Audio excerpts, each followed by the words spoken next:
Can understanding someone's digital footprint really make it easier to predict what they'll be doing using AI? Today's guest is Daniel Hulme.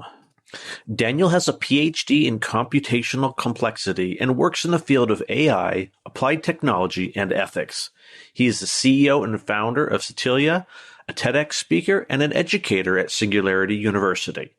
I'm your host, Chris Parker, and this is the Easy Pray Podcast. Daniel, thank you so much for coming on the Easy Pray Podcast today. It's a real pleasure, Chris. So can you give me a little bit of a background about how you got started in AI and why? Yes, I've always been interested in what it means to be human ever since I was a young child. And when I'm also an engineer, I used to like to tinker around with computers. And I guess the intersection between those two things is AI. It's when you start to ask yourself what it means to be conscious, or can we upload our consciousness to a machine? These are in the realm of AI. And I did my undergraduate in UCL in computer science with cognitive science, which is AI before I guess it was cool. And I led on to my master's, which was in AI, my PhD postdocs, which are all in AI. I ran a master's program in AI at UCL, where I had hundreds of students going out there applying these technologies across business. And now I help UCL spin out companies from these technologies. And in parallel, started a company in AI that builds solutions for some of the biggest companies in the world. That's awesome. So let's start with the fundamentals in case the people listening don't know. We think of AI and I think we immediately jump to Skynet and self-aware machines. So let's back up before the inevitable and talk about what is AI, how has it arisen, kind of what is it capable of doing and what is it not capable of doing? Yeah, AI gets bandied around a lot, and unfortunately often is now synonymized with just technology, which I think is hugely misleading. And there are some kind of characterizations about there. For example, narrow AI, which is essentially getting machines to do very specific things, or general AI, which is getting computers to do a range of things. And then there's a concept called super intelligence or super AI, which is having a machine that's smarter than us. And I don't think that those definitions are particularly useful. There are other ways of looking at AI technologies in terms of the application of them. And so there are applications of these technologies that automate human tasks. There are applications of these technologies that imitate human beings, such as chatbots and avatars. There are applications that find complex patterns in data. There are applications that do complex decision making, and I actually think that looking at the application of these technologies is a better way of categorizing them. But the definition of AI that I really like. So most of in industry think that AI is getting computers to do things that humans can do, because over the past 10 years, we've managed to get machines to recognize objects in images and corresponding natural language. And I think that's a weak definition, because I don't necessarily believe that humans are intelligent. So benchmarking machines against humans is a very silly thing to do. It's actually a very elegant definition of intelligence, which is goal-directed adaptive behavior. So that's getting computers to make decisions, learn about whether those decisions are good or bad, adapting themselves so that next time you can make better decisions. And for the most part, most systems in production are not adapting themselves. So even that definition is not necessarily very useful, because most people are not really doing AI to that definition. So I like to look at AI through the lens of these emerging technologies that are now enabling us to do things that we've never been able to do before. So would you say that most of the implementation of AI is kind of on the automation and imitation stages? It is, and then of course we can automate things with if then else statements, right? And there's a lot of humor around the internet about AI being if then else statements. But what we've been able to do is automate things using some interesting technology. So of course we can automate some of the tasks that human does by replicating their ability. So reading natural language, recognizing objects and images, and then transferring that information to other systems, which is essentially task automation, or maybe even robotic process automation. But there are things that we can get machines to do that humans would never be able to do. For example, extracting complex insights from data. So we can now get machines to understand the world in ways that we've never been able to do before, and then explain that world to us to help us understand our the universe better. And then we've also now got machines to start to make complex decisions in ways that we've never been able to do before as well. So those are the lenses that I like to look at these technologies. Can you provide an example of maybe like a real world example of looking at vast amounts of data and coming up with something that humans can't see?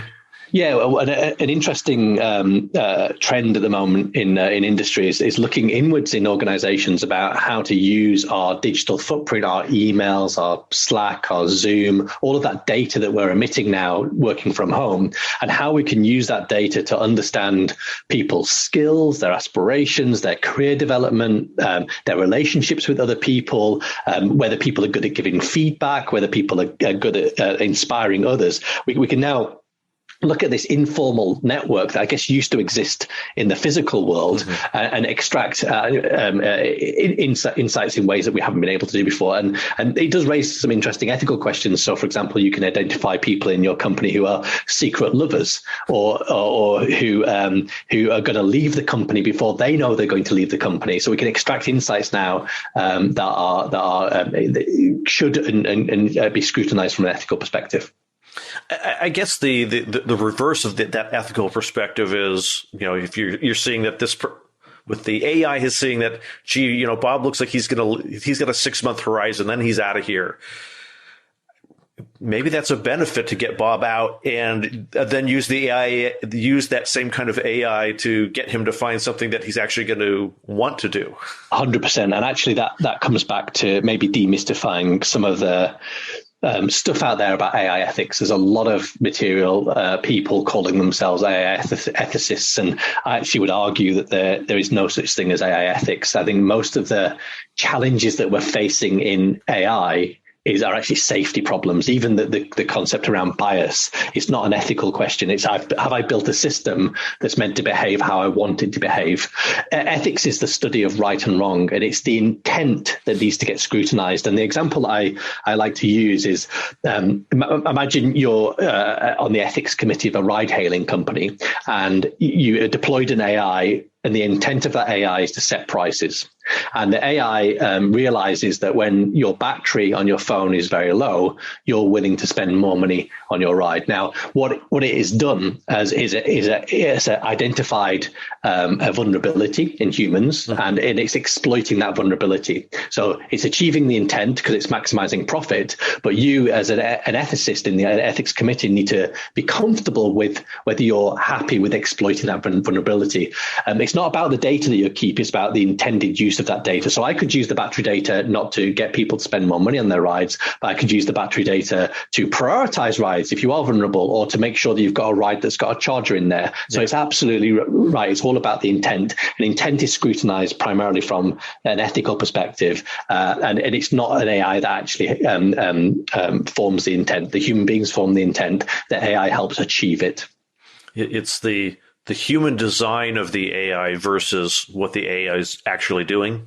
Indeed. Yeah, indeed. And unfortunately, AI is super complex. They are adaptable. They can behave in ways that you can't predict. They can adapt to ways that you can't predict. So they're becoming much more difficult to test them, essentially. We used to be able to write software and create test cases and things like that to try to determine where it might misbehave. With AI, it's very, very difficult to do that, which is where we're seeing some of the failure points and things like that. But it's primarily to do with safety and testing as opposed to ethics.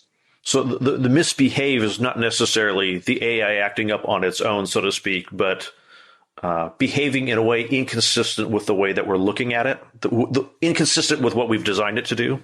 Absolutely. And those are people that might have read the book by Nick Bostrom's Superintelligence. The example in there that he uses is that you could build an AI that, for example, is very good at creating paper clips, and that AI could adapt in ways that it starts to then accumulate all of the resources in nature to manufacture more paper clips and then destroy humanity. All it's doing is achieving the goal that you gave it, but you didn't give it the parameters to work within. Give me just enough paper clips to meet my needs, as opposed to fill my stockpiles of paper clips. Exactly. So it really sounds like the design of the AI in terms of the learning is not the problem, but it's the putting the framework, the buffers, the guidelines around it that's the problem.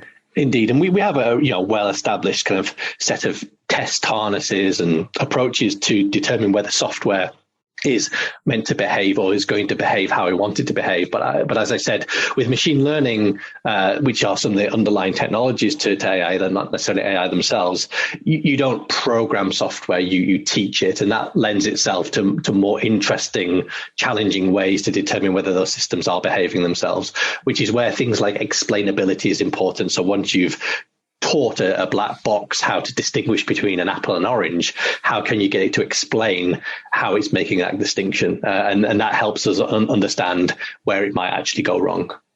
Now, is that different than machine learning?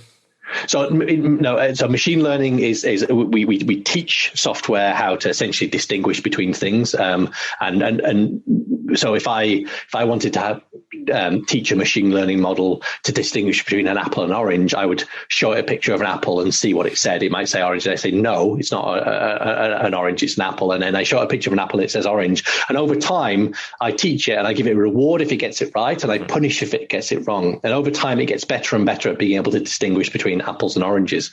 Now, there will be scenarios potentially where you show it some sort of orangey apple and it will get it wrong. And you might argue that's a bias, because it's, but all machine learning is a generalization of the world. It tries to generalize the world, and by virtue of that, it is biased, and they will often get things wrong, but they're not behaving unethically. Yeah. I remember hearing about a study done at Google where they took a large sample of people with and without a variety of diseases and did retinal scans of them, and then fed this all to the computers, and they were able to determine things like, oh, this person has this condition, that condition, based purely off of retinal scans. And to me, it was like, wow, that's a incredibly inobtrusive way, of checking someone for a variety of diseases that you would normally have to poke and prod them for, but just showing them a retinal scan. Indeed, and that's an example of where we're now able to extract complex insights from data that we've never been able to do before. So maybe human beings would have never been able to extract those insights before. We do have to be careful about how those systems are making those decisions. Mm-hmm. The example, and I think this is more hypocritical than true, but the example that I read many years ago was I think a military wanted to train an AI on distinguishing between their tanks and the enemy's tanks. So they showed it lots of pictures of their tanks and lots of pictures of the enemy's tanks, and the AI got very good at distinguish between the two. And so they put that brain in a drone and they sent it to the enemy territory, and the drone bombed all of the tanks. And they tried to understand why, and it was because when they were showing them the tanks, it was distinguishing them not on the tank but the color of the sky. So the enemy tanks tended to have enemy sky color, and so you have to be careful about how the AI is actually making its decision. And that comes back to the being able to explain, the AI being able to explain why it has come to this conclusion. Exactly. And there's also some of it potentially, I don't know the correct terminology, almost like confirmation bias, potentially, that you have a bunch of people who die from a disease and so you do an autopsy, say, oh my gosh, they all have inflamed livers. And the assumption is, they all died because of the inflamed liver. And anytime now you go look for someone with an inflamed liver, you now treat it because you think it's unusual, when it turns out, it doesn't actually cause this. Indeed. So you used the right word there, which is which was cause. So does correlation equal causation? And the answer is no. I mean, the Greeks used to think that the movement of the trees caused the wind, right? And of course, it's the other way around. And so again, which is why building explainable systems is incredibly important. Now, I should say, everybody's very excited about machine learning and data science and extracting insights from data. I would controversially argue companies don't have machine learning problems. They have decision problems. And decision making is actually a completely different field in computer science. I guess if you're old enough, it used to be called operations research. It's discrete mathematics. It's very different to machine learning. And actually optimization of these types of problems are much more explainable. And when I approach building AI solutions for organizations, I typically start out with what's the decision that needs to be made?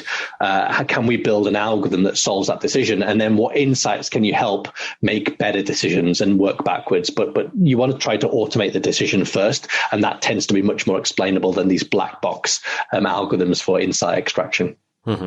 So do these potentially run the risks of kind of runaway processes that the AI gets kind of in a feedback loop, says, sell when the prices go down, therefore the prices go down, therefore it sells more?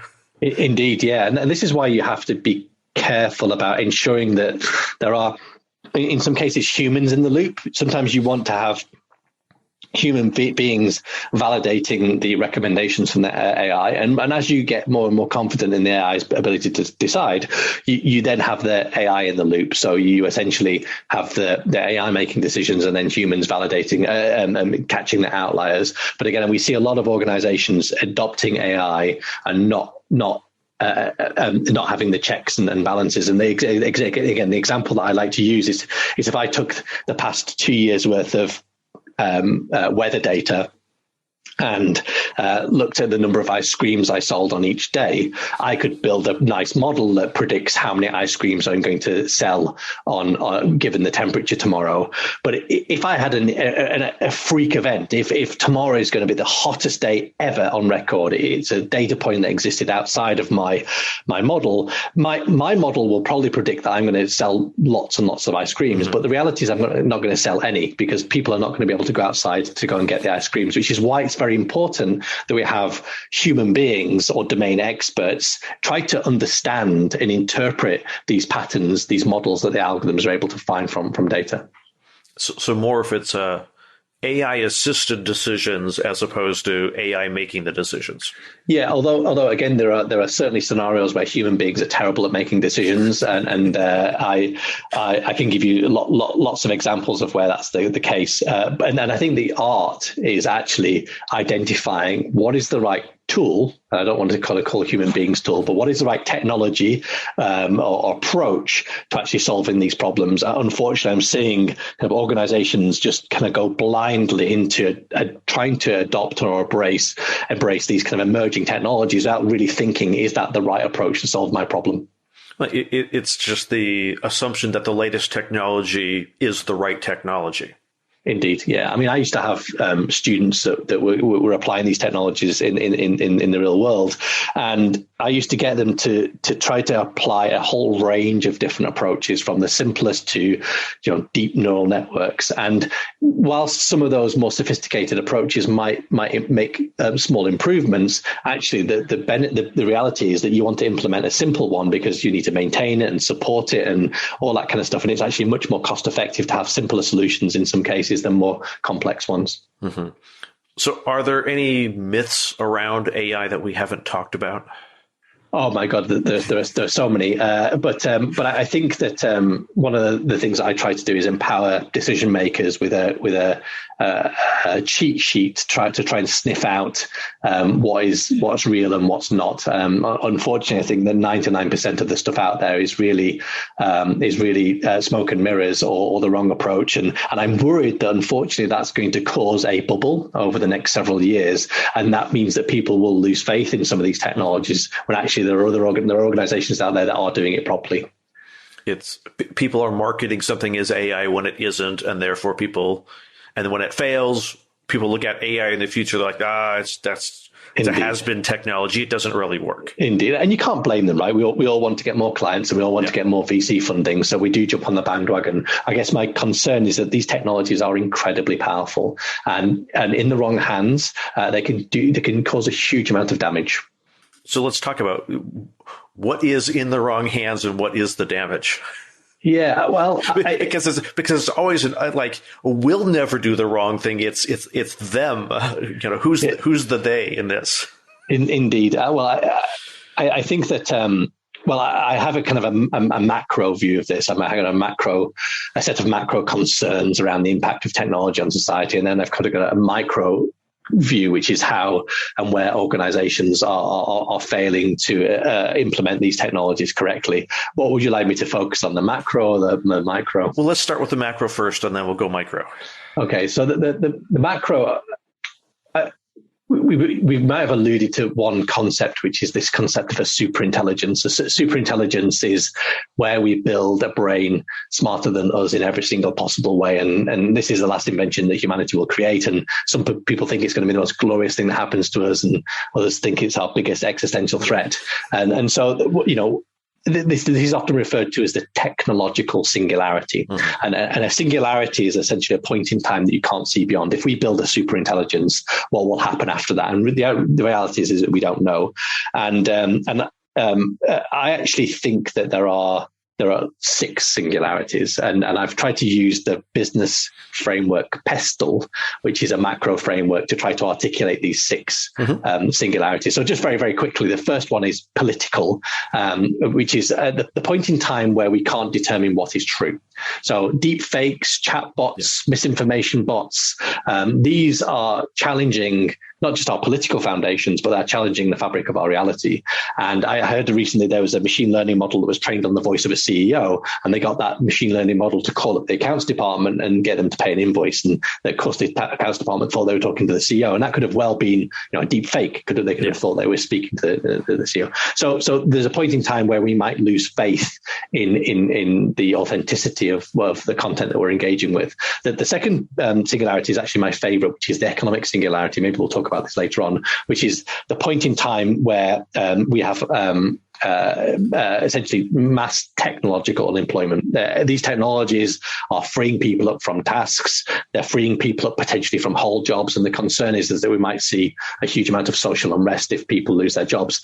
Now, I controversially think that we should be accelerating towards this economic singularity. AI is amazing at removing friction from the creation of goods and dissemination of those goods, like nutrition and healthcare and education. And there's a hypothesis is that we can take all of the friction out of the things that we depend on, energy and food, and make them free. And there's a hypothesis that we could create a world of abundance, a world where everybody has access to things that they depend upon for free, giving them economic freedom to do what they want. And I think that's quite an exciting world.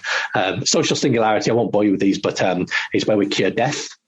These technologies are very good at monitoring people and making decisions about how you can stay alive. Technological singularity, I've already mentioned about, which is where we build a superintelligence. The environmental singularity, again, is something that, again, we're all familiar with, which is these technologies are allowing us to consume more, to produce more, and that consumption is potentially putting pressure on our planetary boundaries, and we could create uncontrollable ecological collapse. Now, I think that these technologies can also solve some of these climate change problems, and the final one is the legal singularity. So PESTLE is the framework, which is where surveillance becomes ubiquitous. And again, this is in the press a lot. You could argue that there are a handful of companies, a handful of governments that know so much about you and have the ability to manipulate your decisions that then allows them to accumulate wealth and power. And that's an incredibly powerful position to be in. So those are kind of the macro PESTLE of concerns that I have. Mm-hmm. So some of the safeguards they're very different safeguards for each of these situations. I mean, we need to have safeguards against our government having too much, yours, mine, governments having too much power, and we kind of see where that leads us.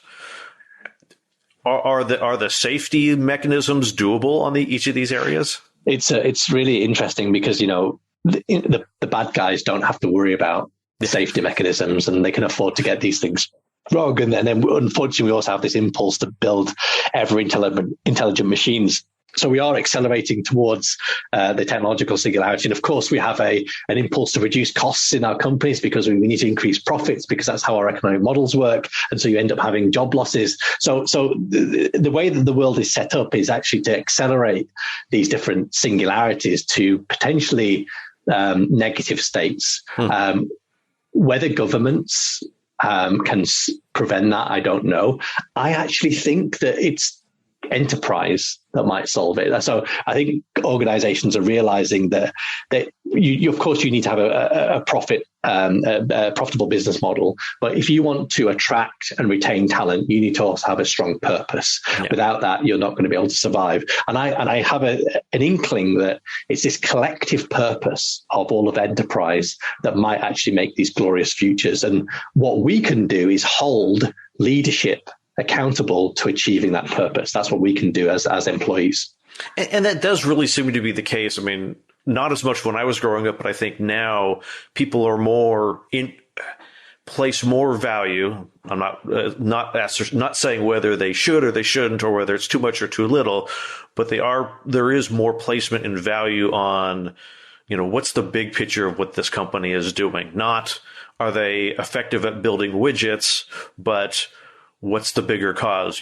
Tesla, our goal is to accelerate the adoption of clean energy. And the ways that we're going to do it is solar, battery, electric, And so people see the big picture and hope that the execution of that works in a way to support that goal. But people definitely seem to be more interested in kind of the big picture goals now, not necessarily are they going to provide me a good 401k? Is it going to be of specific economic benefit to me? And I don't really care what they do as long as I get mine. Yeah. And maybe it's cyclic, maybe people change their opinion in 30, 40 years when they can't afford to buy a house. But there's definitely a trend towards, I guess, feeling like you're doing something that positively contributes to humanity. And going back to this concept of the economic singularity, people often say to me, Daniel, I'll just get bored and unhappy if I don't have to work. And I'm like, well, I know lots of people that don't have to work, that have become economically free, they're high net worths and philanthropists, and they're not sitting around depressed. They're using their time, their assets to try to contribute positively to humanity. And I believe that we all have an innate desire to try to make our environments better for each other and future generations. Yeah, it's that, okay, if you were freed up from your time and monetary constraints, how could you give back to your community? Yeah, and I'm not even saying that people should do it, right? Yeah. You can go and play the guitar, or you can go and travel the world, but for the most part, people do a hybrid of those things. They indulge in their hobbies, they do traveling, but they want to try and contribute to their communities and society. And I think having that economic freedom gives people the opportunity to do that, or those that want to give back to society. Well, I'm now freed up. I can actually go do that. Whereas I really wish I could, help out with this particular group of people with this issue that they're facing. But, I've got my 9 to 5 that I've got to do. And then I've got, extra bills because I want to travel. And therefore I just don't have the means to do these things. Yeah. So actually, and this comes back to this question of who's going to make this glorious future for us. Is it going to be government? Is it going to be Silicon Valley? Is it going to be, tech companies? And I don't think the answer is yes to any of those things. If we can free as many people up as possible, and I think that we should be tapping into the creative capacity of humanity and enabling them to bring innovations to market as frictionlessly as possible. We can't just rely on a small pocket of people around the globe. We should be trying to enable everybody to think creatively about how to enrich each other's lives. And that's my 40-year plan. And that does seem to be the direction that things are going. I mean, even the pandemic has definitely accelerated this whole concept of not just domestic work from home, but wow, I can hire someone halfway around the world who is really good at doing exactly what I need them to do, and they don't have to be in an office next to me. And suddenly you're giving opportunity to people who are geographically challenged is not the right phrase, but they're not geographically close to the company, and that's no longer as much of a problem as it used to be. And that's Absolutely. Good if you're in the economically, geographically depressed area, but when you're in the Silicon Valley and all of a sudden it's, well, we can replace you with someone for a quarter of the price. Yeah. There's a rebalancing that's going to happen. Indeed. And actually, I did a TED talk on this, and I do think that it will rebalance. I think that things will start to equalize in terms of pay. It touches upon a concept called decentralization, which actually challenges what it means to be a company. So rather than having an entity, you're actually a group of people that come together, swarm together to get an innovation to market, and you're fairly remunerated for that contribution. And you actually have the ability to contribute to one project today and a different project tomorrow. You're not necessarily wedded to one company. It's like an ultra gig economy. So, again, this is a concept of decentralization. Actually, I try to organize my company in a decentralized way. So what we're trying to do in my company is create a platform for people to get innovations to market as fast as possible. And my goal is to scale that platform to a planet. That's my aspiration. No bosses? Yeah, well, no, not really. So I guess going back to this concept of organizational network analysis, if you go on Google boss leader, you get a whole list of things, characteristics of some good, some bad of what a boss is meant to do. And the reality is that it's hard to find those characteristics in one person. Yeah. You've got people in your organization that inspire other people and that you go to for advice. And what you should be doing is tapping into that community in a more decentralized, granular, fluid way, and unlocking the capacity, the value from those people. Gotcha. So let's go back to AI before we start going too far down that rabbit hole. Indeed. What do we do? Then maybe this is some of the ethics problem or that rebalancing issues. How do we deal with, I'm a content writer, let's say. I'm a writer, and now AI can write.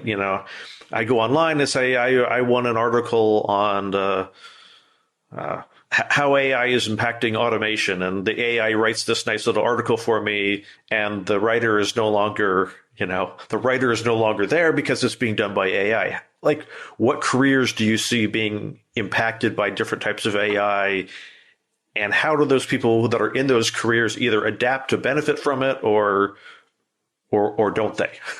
Yeah, it's. Now I have to say, I'm not seeing a huge amount of disruption for those types of roles at the moment. Now, that might change very quickly, as new language models appear over the next several years that I believe are going to be orders of magnitude better than the previous ones.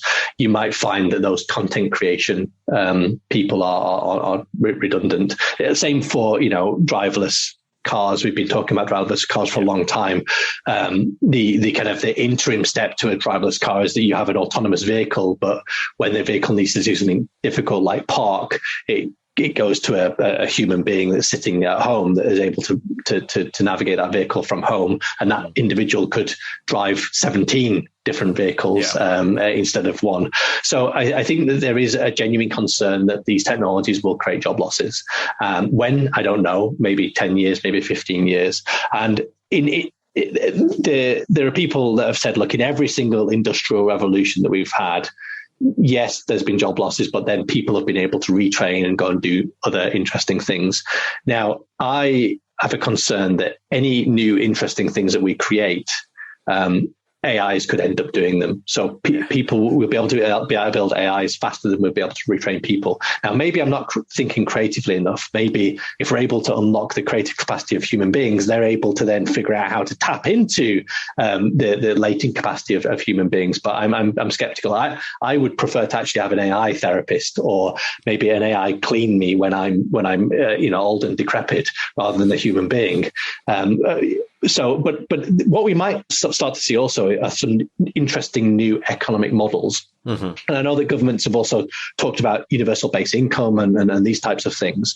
But again, the example that I sometimes use is that let's assume that I didn't have the money to go and cut my hair. I would be able to go and walk into a hairdresser, and instead of me paying for that service, I sit there for the 20 minutes, 30 minutes that I'm getting my hair cut, and I'm being useful to somebody. So maybe I'm part of a focus group, or I'm tagging some images, or helping somebody to pronounce a word, or I don't really know. But how could we distribute work in a granular way so that the people, so that I can contribute to something and they can pay for my hair being cut?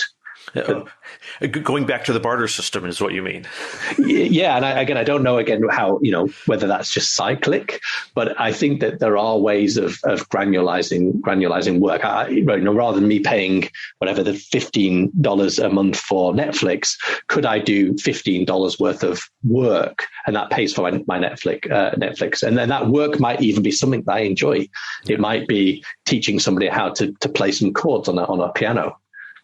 Or you look at it as these services start to become incredibly inexpensive. Because yes. with most businesses, the most expensive element of the business labor. Is the people, is the labor. And if all of a sudden, well, everything is autonomous, then the labor costs, you have fixed asset costs as opposed to variable labor costs. Yeah. That's what I was alluding to earlier about the economic singularity of the world of abundance. When I talk about friction, I probably am referring to human labor. Mm-hmm. And you could imagine a scenario, and I'm sure that, there's been plenty of sci-fi books and movies about this, where AIs are planting crops, the crops are growing, they're harvesting them, they're disseminating them using drones to the rest of the world, they're fixing themselves using robotics. So actually, you don't necessarily need to have a human in the loop to produce food and to disseminate that food to everybody in the globe, because you've removed all of the human labor. Now, who's going to invest in creating that infrastructure? I don't know. Maybe we should do as a species. We should be investing that stuff. Or maybe the billionaires will go and do something philanthropic. But I think that future is a possibility. A future, a world of abundance. Yeah, I mean, it's definitely the future that we want to see. In that is this, no starving kids in halfway around the world, and everyone is getting their basic necessities met. It's a rosy picture, and it's one I think everybody wants to have happen. Indeed. And I'm sure that many people on the listening will be having words trigger in their mind like socialism and communism and all this kind of stuff. And I get these questions all of the time. And of course, I've been thinking very deeply about this for over a decade. And it's not socialism in the sense that you're not taxing people, right, to go and redistribute that wealth somewhere else. You've built an infrastructure that means that people don't have to work to feed themselves. Yeah. Is it socialism if money doesn't exist anymore? Indeed, exactly. And I think that's where you're talking about like these fundamental paradigm shifts of how we look at what work is, what money is. It's the Star Trek. No one ever has money. No one, no one is exchanging things. People are just doing what needs to be done. Yeah. I'm glad you used that word. Actually, this concept of abundance is often referred to as the Star Trek economy, because in Star Trek you had these replicators that you said, make me an Earl Grey tea hot, and it would make you that food. Yep, and no one is having to put star credits in the machine to make it happen. Indeed, exactly, and that humans are then judged, or maybe even sexual pressure on not how much wealth you're generating, but actually how much you're contributing to the rest of humanity, which I think is a good cycle to get into. Yeah, it really is. Maybe it's not so much a shift in our economic system, but in our value system. What do we value? What do we look at as success? What do we look at as productive? Yeah.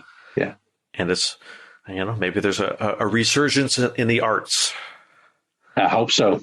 Yeah, absolutely. And if you look at, the things that humans value, the beginning, at the bottom, it's, breathing and all that kind of stuff. And then at the top, it's, self-actualization, aesthetics. And it's true, that there are things out there that we could be enjoying that are enriching our lives. And unfortunately, only a very small portion of people are born into this planet get to experience that. And that's a real shame. Yeah. And so what are the risks of the opposite? Like, what are the warning signs that we're going in the opposite direction of this? I don't know. The Skynet. I think that there's obviously a lot of scaremongering in the media. And I think that we all probably feel like we're facing an economic downturn. And we've got obviously the things that's going on in Russia and Ukraine. So the world sometimes feels very negative. But I think we're seeing more and more people be released from poverty. More and more goods getting to people that are enriching their lives, more advances in medicine. And whilst at the moment maybe only a small handful of people are benefiting from that, I do have hope and faith in humanity that will continue to grow, and we will start freeing people up more. So I feel like we're going in the right direction, and I hope that we don't kill ourselves between now and that future. And when it comes to kind of the Skynet question, I think the thing there is that it's very hard to empathize with a superintelligence, but if I was a superintelligence and I was kind of created and suddenly appeared in this world, if I felt that humanity was a threat, I would remove it from the equation very, very quickly. Yeah. And I think that if we're still fighting each other over GDP and resources and water, which is going to be something we're going to be fighting over each other very soon, then I think that this thing will see as a threat, and that would be a shame. So how do we, over the next 30, 40 years, get humanity cooperating better, more as a species? And concepts like decentralization challenge the boundaries of companies. They challenge the boundaries of countries. And I think that's one step towards the right direction. Yeah, that seems to, once you start eliminating the things that make us go to war with one another, most of them are economic related. The religious and the social ones become more complex to deal with. But indeed. But I think when you're eliminating the bickering over resources, it definitely, why do I need to invade another country? I don't need the resources. The resources are plentiful and abundant and decentralized anyway. Yeah. It is a rosy future that I will choose to look for. Yeah, well, I think it's within all of our gift to try and make that future a reality. I think we can all try to make decisions every single day to help move towards that glorious future. And I guess the opposite of that is if we do invent Skynet and it decides to get rid of us, it's probably going to do it very, very quickly. Indeed, yeah, we won't know anyway. That's that's a funny way to look at it. Yeah. So is there anything that we've missed that you're like, I have to tell this before we close out? Hundreds of things, but this is a good start of a 10. And I guess if you get any feedback on this session, if people want to hear more, we could always do a deeper dive. So speaking of, if people want to learn more, how can they find about you, what you're doing, what your company's doing, more about the Singularity in general?